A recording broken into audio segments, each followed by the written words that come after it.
তোমরা যদি না থাকো তাহলে আমার একা বৈকুণ্ঠে থেকে কি হবে?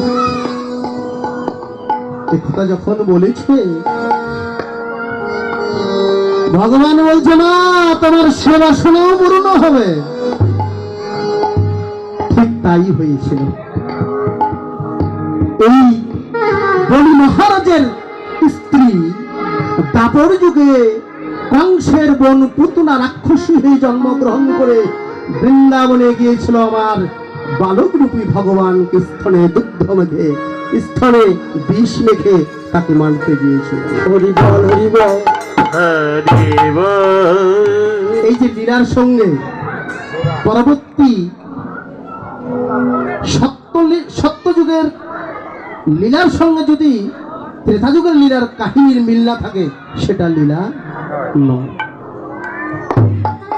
দেখবেন সত্য যুগের ঘটনা ঠিক দাপর যুগে এসে জানিয়ে দিলেন, মিল করিয়ে দিলেন যে তোমার সেবা শোনাও পূর্ণ হবে। ভগবান বললেন দাপর যুগে তুমি কংসের বোন পুতনা রাক্ষসী হয়ে জন্মগ্রহণ করবে আর তুমি স্তরে বিষ মেখে নন্দন হয়ে যাবে। ভগবান তোমাকে সেদিন তোমার মনের বাসনা তাই হয়েছিল। এবার বললেন বলি জমি চেয়েছিলাম কয় পা? 3 পা। মায়ের একটু আগে আগে আসেন, আরো ভালো লাগবে। সামনাসামনি আসলে ফাঁক রাখতে হয় না, ওই ফাঁকের একটা তত্ত্ব আছে, এটা বলবো না। রাশে যদি আপনারা কেউ থাকেন তাহলে বলবো। তো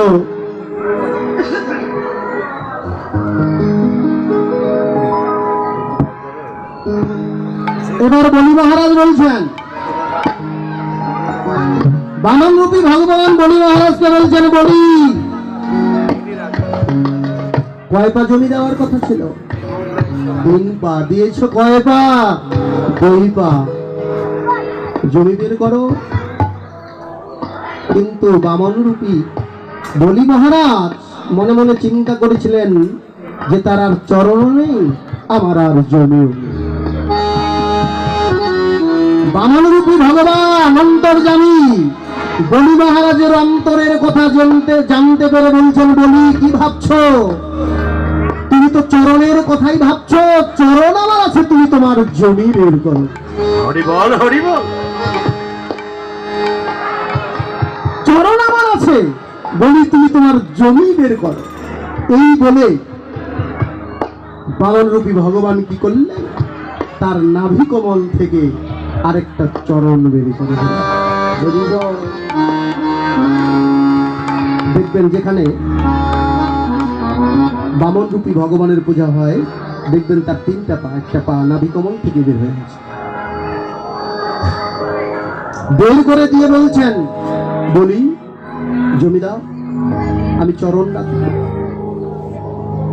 নাহলে তোমার ব্রহ্ম রক্ষা হবে। এবার বলি মহারাজ চিন্তায় পড়ে গেলেন, হায় হায় আমার তো আর জমি নেই, কি করব? এইবার দেখবেন কোন মানুষ জগতে যদি খারাপ থেকে ভালো হয় তার মতো আর জগতে কেউ ভালো হয়। হঠাৎ বলি মহারাজের স্ত্রীর চৈতন্য জ্ঞান ফিরে গেল। বলি মহারাজ তার স্ত্রীকে গিয়ে বলছে, ওগো একটু বুদ্ধি দাও না, এখন কি করবো? আমার তো আর জমি নাই। চৈতন্য জ্ঞান যখন ফিরে এলো তখন বলি মহারাজের স্ত্রী বলিকে বলছে, মহারাজ ও মহারাজ তুমি তোমার দান তো হয় নাই। বলি মহারাজের স্ত্রী বলছে, হে মহারাজ গুরু শুক্রাচার্য ঠিকই বলেছিল যে রাজা স্বয়ং গোলক বিহারী হরি তোমার যজ্ঞে নেমে এসেছে। বলছে, হে রাজা জগতে অনেক জমি দান করেছ, কিন্তু তুমি তো তোমার আসল জমিটা দান করো নাই রাজা।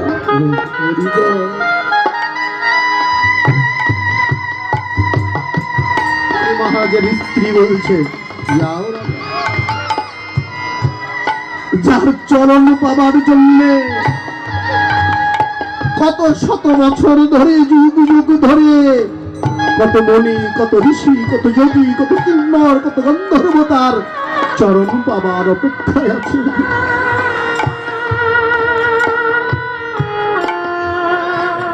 কত দেবাদি পর্যন্ত তার চরণ কামনা। হে রাজা, তোমার কত সৌভাগ্য, যার জন্য যজ্ঞ করছো সেই যজ্ঞেশ্বর হরি স্বয়ং এসে তোমার চরণ বের করে দিয়েছে। রাজা যাও রাজা, জমি দান করেছ অনেক, কিন্তু ওই ভগবানের চরণের সামনে গিয়ে আগে তোমার দেহ জমি খাওয়ানি পেতে দাও।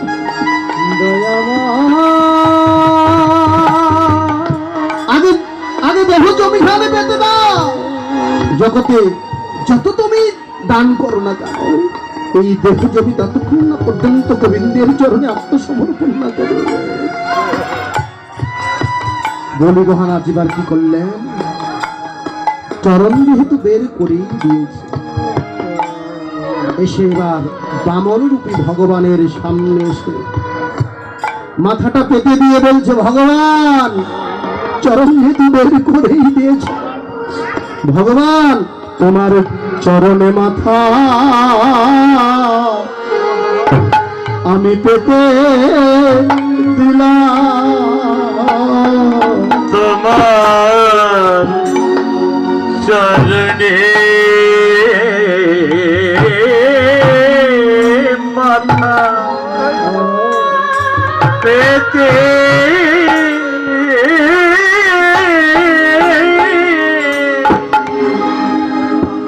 আমি পেতে দিলাম। তোমার মানুষ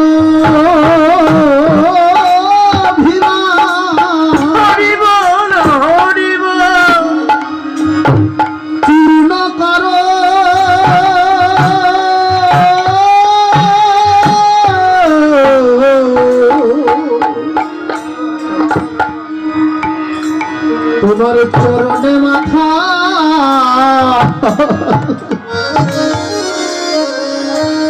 আমি পেতে দিলাম।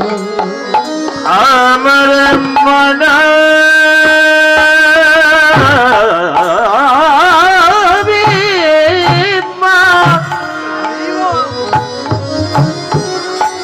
চরণ কা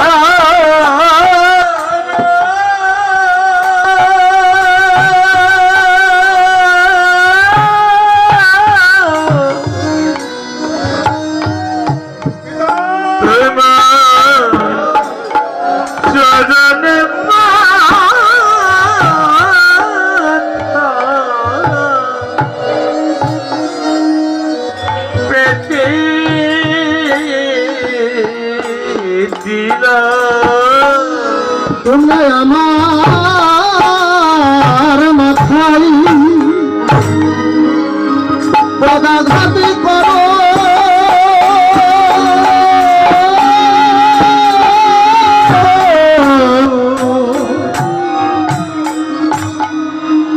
আমি তোমার চরণে মাথা পেতে দিলাম।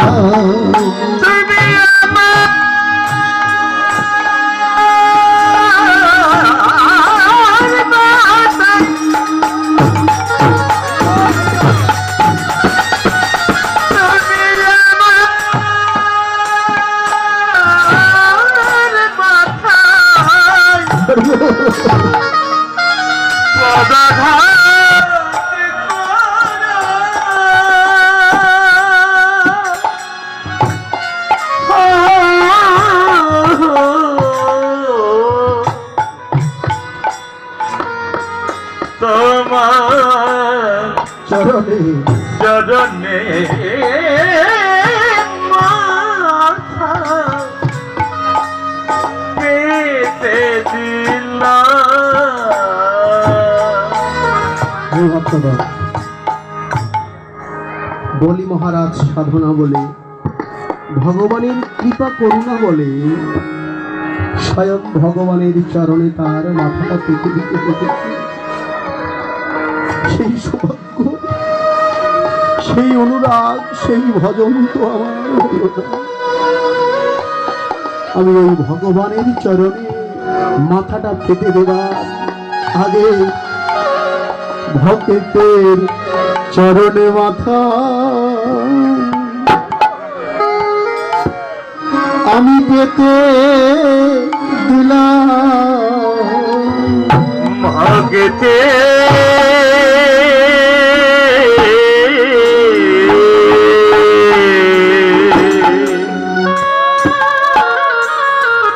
জননী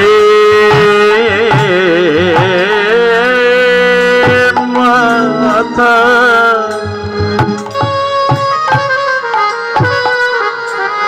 পেতে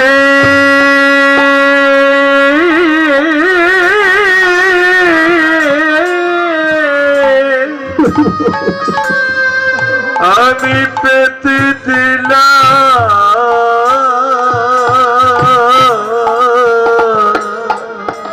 আমার মন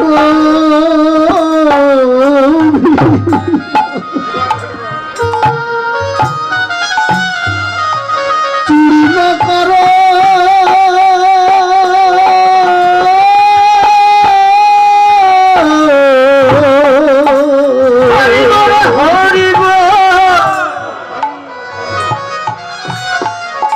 ভগতের চরণে মাথা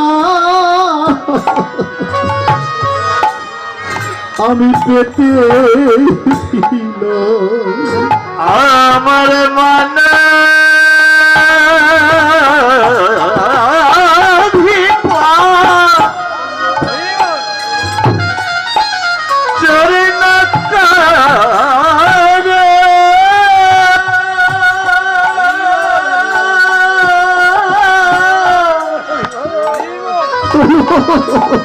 চরণে মাথা পেতে দিলাম। আমি যে কত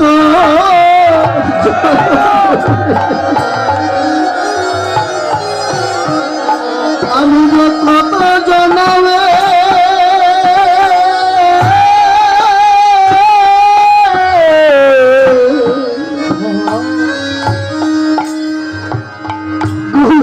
অপরাধী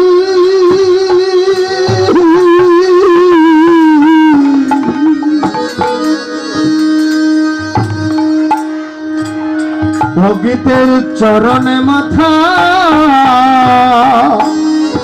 পেতে দিলাম। আমি কত জন্মে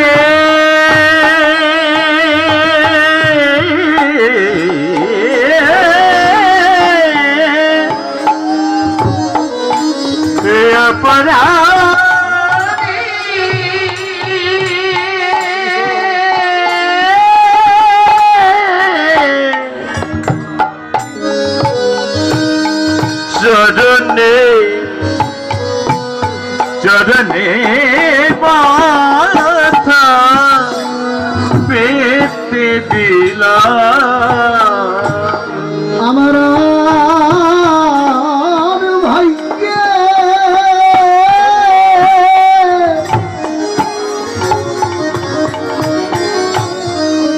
হয় কি না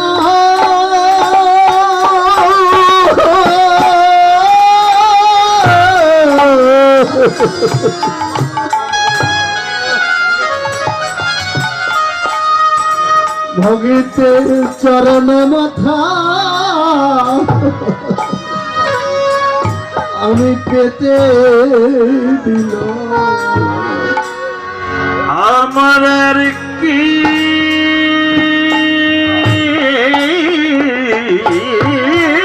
ভাগ্যে হয় কেনা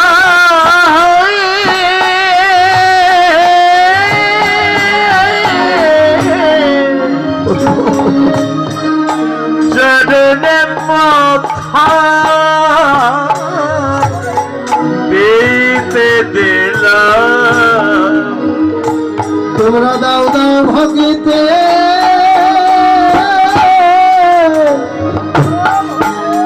চরণ ধুলি। তোমরা দাও দাও ভক্তে চরণে ধুলে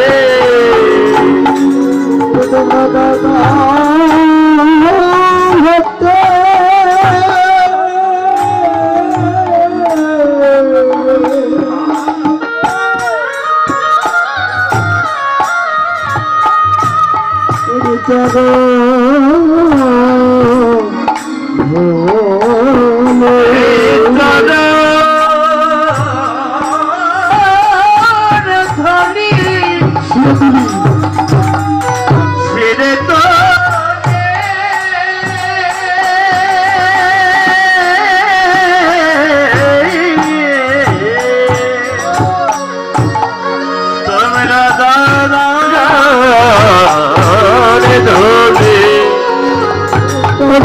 কত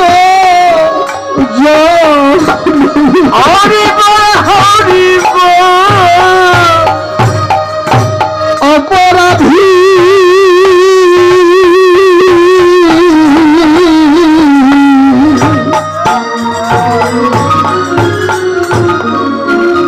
তোমরা দাও দাও ভগতে চরণ ধুলি। আমি কত